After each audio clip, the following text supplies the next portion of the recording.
আসসালামু আলাইকুম প্রিয় খামারি ভাইয়েরা, সবাই কেমন আছেন?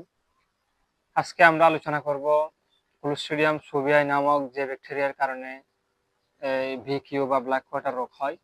এই ব্ল্যাক কোয়াটার রোগের ভ্যাকসিনেশন নিয়ে আলোচনা করব।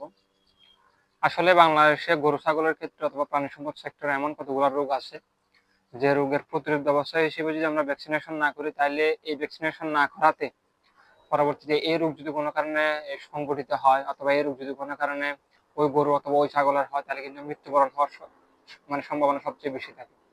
তো এক্ষেত্রে একমাত্র প্রতিকার অথবা প্রতিরোধ ব্যবস্থা হচ্ছে ভ্যাকসিনেশন। আমরা যদি সঠিক সময়ে সঠিক ডোজে প্রপার ওয়েতে ভ্যাকসিনেশন করতে পারি, তাহলে কিন্তু আমাদের প্রাণী সম্পদ সেক্টরকে অথবা আমাদের খামারকে অনেক বেশি লাভবান করা যাবে।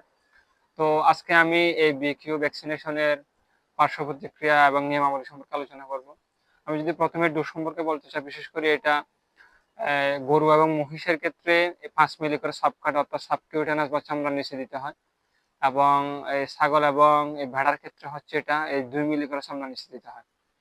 তো এটা গরুর ক্ষেত্রে হচ্ছে ফার্স্ট অফ অল 6 মাস বয়সে দিতে হয়, এবং এই ছাগলের ক্ষেত্রে 3 মাস বয়সে দেওয়া যায়, এবং বুস্টার না দিয়ে প্রতি সেই 6 মাস পরে পরে দেওয়া যায়, অর্থাৎ 1 মাস পর অথবা 15 দিন পরে বুস্টার না দিয়ে প্রতি 6 মাস পর পর এই জিনিস অন্তর্ভুক্ত করতে হয়। তো এক্ষেত্রে কোনো দুর্বল পশুকে দেওয়া যাবে না। এই পশুটা সুস্থ সবল থাকতে হবে, তার ইমিউনিটি ভালো থাকতে হবে।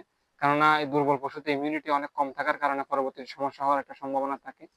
এবং পার্শ্ব প্রতিক্রিয়া হিসেবে এই যে জায়গার মধ্যে আমরা ভ্যাকসিনেশন করব, এই জায়গাটা ফুলে যাওয়ার একটু সম্ভাবনা থাকে, যেটা আপনা আপনি ঠিক হয়ে যায়। একইভাবে একটু ফিভার আসতে পারে, অর্থাৎ জ্বর আসতে পারে, জ্বরটাও ঠিক হয়ে যায়। তবে একটা বিষয় হচ্ছে ওই প্রেগন্যান্সি গাভীতে ইউজ করা যাবে কিনা। আসলে অনেকের ক্ষেত্রে অথবা অনেকের মতে এটা প্রেগন্যান্সি গাভীতে ইউজ করা যায়, বিশেষ করে এই 6 থেকে 7 মাস যদি প্রেগন্যান্সি হয়। তবে যদি ভারী গাভ হয়, অর্থাৎ বাচ্চাদের সন্নিকটে চলে আসছে, তখন এই ভ্যাকসিনেশন না করা সবচেয়ে বেশি শ্রেয়। তো ইনশাআল্লাহ এই অন্যান্য যে ভ্যাকসিনেশন রয়েছে অন্যান্য ডিজিজের, আমরা অন্যান্য এই ডিজিজের ভ্যাকসিনেশন নিয়ে পরবর্তীতে আলোচনা করবো। ধন্যবাদ। দেখি তো, বেটা বিমানে ঝামেলা করছে।